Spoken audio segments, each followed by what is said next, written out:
Guru tidak haus citra.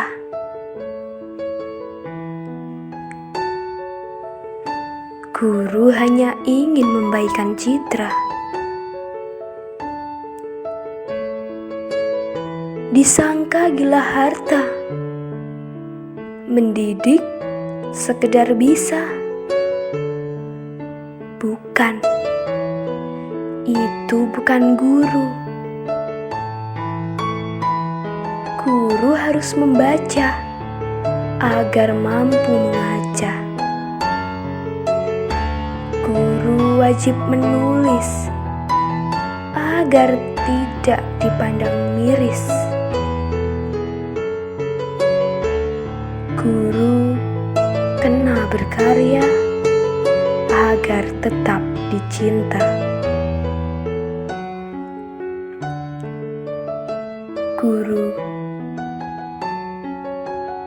jasamu takkan kulupakan. Sabarmu mengajariku tanpa henti, hingga aku mengerti.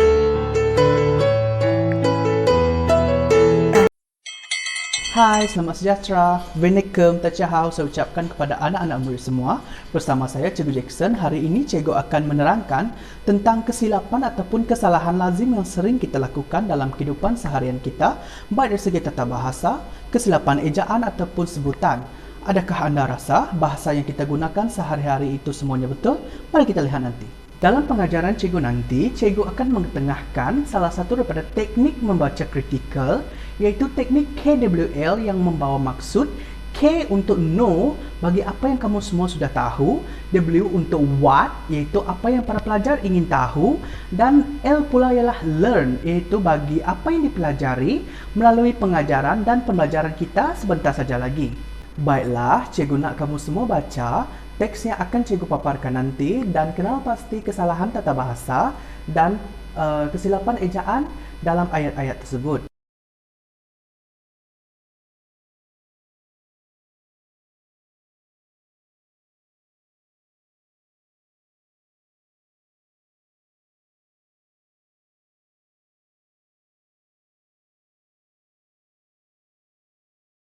Selesai sudah membaca semua? Seterusnya, Cikgu mahu para pelajar membina satu jadual yang terdiri daripada 3 bahagian dan labelkan kepada K, W, dan L pada setiap bahagian tersebut. Apa itu KWL? Seperti yang Cikgu sudah beritahu sebentar tadi, K merujuk kepada know, W ialah what, dan L pula ialah learn.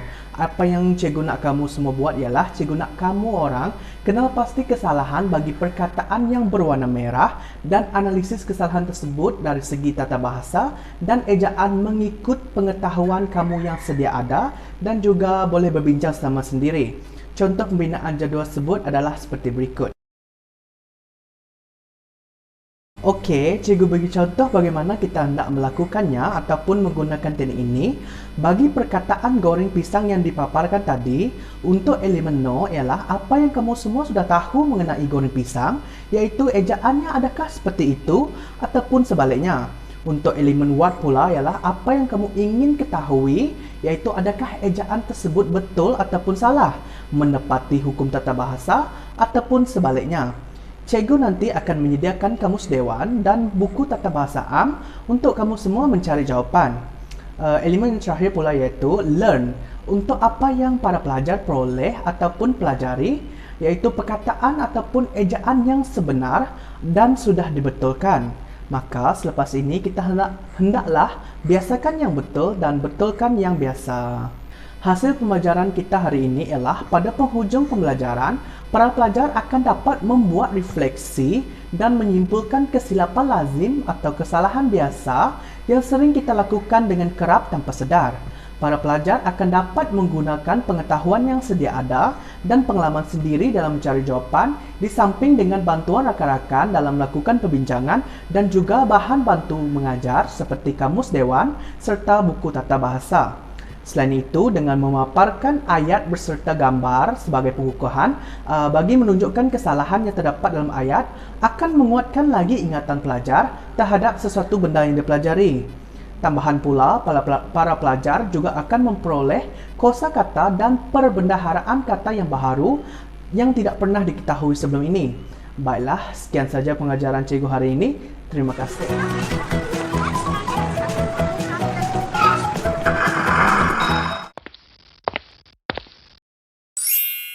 Pagi semua, hari ini cikgu akan menerangkan berkenaan dengan teknik membaca secara kritikal yang cikgu telah gunakan.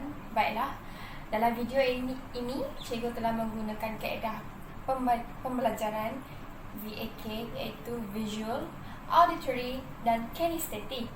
Jadi, 3 kaedah ini cikgu telah selitkan beberapa teknik pembacaan, iaitu teknik pertama adalah teknik preview text, yang kedua adalah teknik menerapkan image, dan ketiga adalah teknik dialog. Okey, di sini cikgu menyediakan beberapa teks berbentuk dialog untuk para pelajar membaca teks tersebut. Dan yang kedua adalah teknik menerapkan image. Cikgu menerapkan image dalam teknik ini untuk memberi kemudahan kepada pelajar untuk memahami sesuatu pengajaran yang mereka kurang faham. Dan teknik yang ketiga adalah teknik dialog. Di sini cikgu telah menyuruh 2 orang pelajar untuk membaca teks tersebut dalam bentuk dialog. Secara tidak langsung, teknik dialog telah diterapkan dalam kaedah membaca secara kritikal. Okey, untuk pengetahuan semua, kaedah pengajaran atau pembelajaran yang cikgu gunakan adalah kaedah VAK. Jadi, cikgu nak terangkan apa maksudnya VAK dalam sini. VAK ni visual, maksudnya visual tu kita menggunakan image dalam pengajaran bagi memudahkan pelajar lah. So, secara tidak langsung, dia adalah sama dengan teknik menerapkan image. Dan seterusnya, kaedah auditory, di mana cikgu akan membaca teks tersebut terlebih dahulu dan pelajar tersebut akan mendengar bacaan cikgu. Dan seterusnya, kaedah kinesthetic, mereka akan mengulang perkataan yang telah cikgu baca, dialog yang telah disediakan itu tadi. Pelajar akan membaca dialog tersebut, itu dinamakan kaedah kinesthetic. Dan di dalam kaedah VAK ini, cikgu telah menyelitkan teknik-teknik tertentu. Baik, kita boleh mulakan dengan video. Ini cikgu ada sediakan satu teks dan cikgu akan memilih beberapa orang untuk membaca teks tersebut. Okey, ada siapa-siapa tak yang suka rela untuk membaca teks tersebut? Nampaknya macam tak ada yang suka rela. Jadi cikgu akan pilih Some dengan Hana lah untuk membaca teks tersebut. Okey, pelajar boleh baca teks yang cikgu sediakan di hadapan. Banyaknya hadiah yang adik kamu dapat. Tentu dia pandai. Ya, Some, adik saya otak cair dan cepat memahami pengajaran guru. Budak otak cair biasanya panjang akal juga. Mesti Ama dapat menyelesaikan masalah bahasanya dengan mudah. Betul, Some. Ama bukan sahaja pandai tetapi juga ringan tulang. Dia suka membantu orang lain. Kalau begitu, pasti Ama menjadi anak emas dalam keluarga kamu. Ya, Ama memang buah hati semua orang. Cikgu, Ya saya. boleh saya tahu apa maksud simpulan bahasa dalam teks tersebut? Boleh, nanti saya terangkan satu persatu. Cikgu akan terangkan maksud simpulan bahasa. Nampaknya ada pelajar yang bertanya tadi kan? Okey. So, simpulan bahasa yang pertama adalah ringan tulang. Okey, maksud ringan tulang tu macam pelajar ni dia akan tolong cikgu angkat buku teks ataupun tolong kumpulkan latihan dan berikan kepada cikgu. Simpulan bahasa kedua tu adalah panjang akal, di mana seorang pelajar itu seorang yang cerdik, bijak dan pandai. Simpulan bahasa yang ketiga adalah buah hati. Buah hati ni bermaksud seseorang individu tu menjadi kesukaan ramai orang. Dia macam tu. Okey, yang terakhir adalah otak cair. Otak cair ni maksudnya individu atau pelajar tersebut memahami pengajaran yang telah disampaikan oleh cikgu dia. Oh, begitu ya cikgu.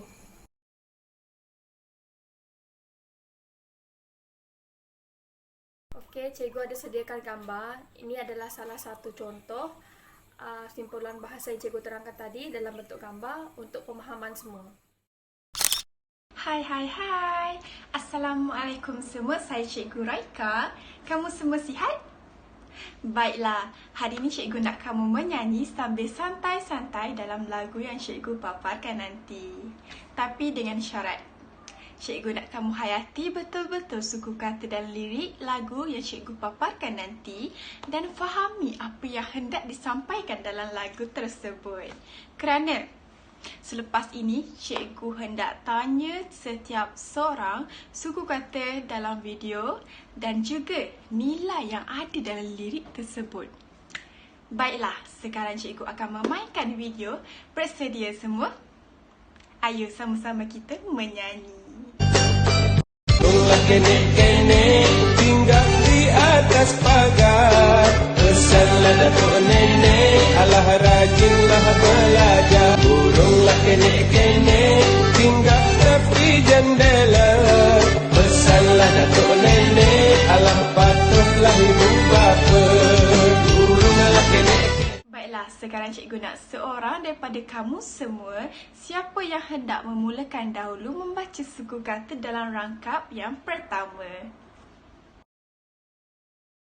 Apa nilai pengajaran yang kamu nampak dalam rangkap pertama dalam lagu ini? Terusnya, siapa lagi? Untuk pengetahuan semua, teknik membaca secara ketiga yang telah saya gunakan dalam pengajaran saya adalah lebih kepada teknik bersuara dengan cara saya menerapkannya melalui kaedah membaca dalam nyanyian. Teknik berfikir bersuara ini adalah untuk menilai kebolehan pelajar bagi meramal, membaca dengan fleksibel, menghubungkaitkan maklumat yang terkandung dalam teks dengan pengetahuan sedia ada mereka. Apa yang saya lihat, kaedah membaca dalam nyanyian adalah kaedah yang berhubung kait dalam teknik berfikir bersuara kerana teknik ini mempunyai banyak kepentingannya. Kepentingan dalam teknik yang hendak saya sampaikan adalah yang pertama, meningkatkan kemahiran membaca pelajar dan mengingat secara kekal. Kenapa kekal? Kerana sudah sedia maklum, pelajar akan merasa terangsang dengan apa yang mereka suka di mata mereka. Lebih suka akan keseronokan. Betul? Bila mana mereka menyanyi, ingatan nyanyian itu akan kekal di ingatan mereka sampai bila-bila. Yang kedua, meningkatkan IQ dan perkembangan mental pelajar, di mana saya sebagai guru bukan sahaja menerapkan apa yang dibaca, tetapi juga menguji minda mereka dengan pemahaman teks, contohnya apa nilai yang ada dalam rangkap yang dibaca mereka. Ini dapat menguji kemahiran pemikiran dan dalam masa yang sama meningkatkan IQ pelajar itu sendiri. Yang ketiga, teknik ini sudah jelas dapat menguji kemahiran mendengar, bertutur, membaca dan menulis. Dan yang keempat, oleh kerana saya memfokuskan pelajar perolehan dan tingkatan 1, pastinya di kalangan mereka ada yang pasif di dalam kelas. Sudah semestinya. Dengan teknik ini menjadikan mereka lebih yakin, aktif dan berani di dalam kelas. Kerana kaedah nyanyian ini dapat merangsang fikiran dan juga minat pelajar itu sendiri. Tambahan pula, mereka akan berasa gembira dan selesa di dalam kelas. Dan yang kelima, fakta menunjukkan pelajar ponten dan malas membaca kerana sesi PMP yang membosankan bagi mereka. Dengan teknik ini, mereka akan tidak mudah bosan dan menjadikan mereka lebih bersemangat untuk membaca. Sekian dari saya. Terima kasih. Assalamualaikum dan salam sejahtera. Saya Nur Farhana binti Sabdani, pemegang nombor metrik di 2019209098. Di sini saya akan menerangkan tentang kaedah membaca kritikal menggunakan teknik permainan. Termasuklah dari segi cara bermain, bilangan pelajar serta objektif yang akan dicapai setelah melakukan atau bermain permainan gaul dan pilih ini. Teknik permainan ini merupakan teknik yang sesuai digunakan bagi menerapkan beberapa kaedah, yaitu kaedah pandang sebut dan juga kaedah abjad. Tujuannya adalah untuk membantu murid-murid untuk mengenal pasti sebutan dan ejaan secara spontan serta menguji tahap kefahaman mereka dengan cara bermain sambil berfikir. Sebelum saya menjelaskan lebih lanjut tentang teknik dan cara untuk bermain permainan ini, saya ingin memberitahu tentang objektif utama yang ingin dicapai dalam aktiviti membaca melalui kaedah permainan gaul dan pilih ini. Objektifnya adalah mengecam dan juga membunyikan suku kata. Hal ini kerana terdapat sesetengah pelajar, khususnya pelajar-pelajar tingkatan 1 dan juga pelajar-pelajar peralihan yang mengalami masalah dari segi sebutan. Mereka tidak dapat mengecam sebutan kerana terdapat sebutan-sebutan yang lebih kurang sama bunyinya. Dari segi suku kata pula, terdapat pelajar-pelajar ini juga mengalami masalah dari segi kedudukan suku kata, terutamanya apabila mereka berjumpa atau bertemu dengan suku kata yang lebih daripada 2 suku kata. Teknik permainan gaul dan pilih ini memerlukan beberapa bahan, antaranya ialah bola pingpong yang dilabel dengan suku kata, sebiji mangkuk besar dan beberapa biji mangkuk kecil. Sebiji mangkuk besar merupakan mangkuk yang akan diisi dengan semua jenis bola pingpong yang terlabelnya suku kata. Baiklah, cara pelaksanaan permainan ini yang pertama sekali adalah guru perlu mengajak murid-murid untuk berkumpul ataupun duduk di sekeliling meja untuk bermain bersama-sama. Kemudian guru akan mengagihkan mangkuk dan juga sudu kepada murid-murid seorang satu. Seterusnya, guru akan meletakkan mangkuk besar yang diisi dengan bola-bola pingpong yang dilabel dengan suku kata di atas ataupun di tengah-tengah meja. Kemudian, guru akan mengajak murid-murid untuk menggaul bola-bola pingpong yang terdapat di dalam mangkuk besar itu tadi menggunakan senduk masing-masing. Dan setelah itu, guru akan menyebut perkataan suku kata yang ada pada bola pingpong tersebut. Contohnya adalah perkataan ba. Apabila pelajar menerima arahan daripada guru, iaitu dengan kaedah menyebut suku kata, dan kemudian pelajar dikehendaki untuk menyenduk ataupun memasukkan bola pingpong yang berlabel ba ke dalam mangkuk masing-masing sambil menyebut perkataan ataupun suku katanya. Hasil daripada kaedah pembelajaran secara permainan gaul dan pilih ini, pelajar akan dapat mengecam serta membunyikan suku kata dengan betul dan lancar. Permainan teknik gaul dan pilih ini juga turut menerapkan 2 kaedah, antaranya ialah kaedah pandang sebut, di mana dengan kaedah gaul dan pilih ini pelajar dilatih agar dapat mengeja sambil menyebut perkataan itu secara spontan. Ini jelas menunjukkan bahawa kaedah pandang sebut yang diterapkan dalam permainan gaul dan pilih ini memudahkan pelajar-pelajar yang bermasalah dari segi sebutan suku kata agar dapat memahami sebutan-sebutan secara tunggal yang kemudian dicerakinkan menjadi satu perkataan atau ayat yang mudah. Begitu juga dengan penerapan kaedah abjad. Kita telah mengetahui bahawa terdapat ramai dalam kalangan pelajar tingkatan 1 yang mengalami masalah dari segi mengenal huruf, terutamanya huruf-huruf yang lebih kurang sama. Sekian itu sahaja daripada saya. Terima kasih. Assalamualaikum warahmatullahi wabarakatuh dan salam sejahtera. Nama saya Nurhayati binti Mama Aris, memegang nombor matrik di 2019-1089-364. Dalam video ini saya akan membentangkan tentang video macro teaching di mana saya akan menerapkan beberapa teknik membaca secara kritikal di dalam video macro teaching. Assalamualaikum warahmatullahi wabarakatuh dan salam sejahtera murid-murid. Hai. Hari ini cikgu nak ajar tema 1, amalan gaya hidup sihat dalam buku teks Bahasa Melayu tingkatan 1. Okey, jom kita lihat apa yang cikgu nak ajar. Sila baca teks yang berikut. Okey, untuk teks ini saya akan baca dahulu kemudian diikuti dengan awak semua. Saya nak awak semua baca dengan kuat dan ikut saya. Saya tahu ada yang belum mahir membaca. Jadi jangan risau, saya akan bimbing. Okey, mari ikut saya. Ali merupakan seorang kanak-kanak berumur 8 tahun. Hobi Ali ialah menonton televisyen. Pada setiap hari, Ali hanya akan mengambil makanan ringan dan makanan segera. Apakah kesan gaya hidup tersebut terhadap Ali? Berdasarkan teks ini, saya dapat jangkakan awak semua dapat membayangkan kehidupan seharian Ali ni macam mana dan rupa Ali tersebut, bukan? Ali ni dia hanya mahu makan makanan yang tidak berkhasiat. Saya harap anak-anak murid saya semua tidak macam tu. Okey? Saya nak awak semua ambil makanan mengikut piramid yang betul. Makan makanan yang berkhasiat dan cukup lengkap vitamin. Okey, agak-agak apa yang berlaku kepada Ali jika dia meneruskan kehidupan dia yang macam ni? Okey, mari kita lihat. Inilah Ali. Ali akan mengalami berat badan berlebihan, kan? Tengok, berdasarkan gambar tu awak semua dah boleh fikir. Sekian sahaja daripada video macro teaching saya tadi. Sekarang saya akan membentangkan beberapa teknik yang telah saya gunakan di dalam video macro teaching tersebut. Antara teknik yang boleh digunakan adalah teknik preview text, teknik hubungan soal jawab dan teknik berfikir bersuara. Bagi teknik preview text, pembaca ataupun murid-murid akan menghubungkan sesuatu topik yang telah dibaca itu dengan perkara lampau ataupun pengalaman yang telah dihadapinya. Oleh itu, proses pembacaan akan menjadi lebih lancar.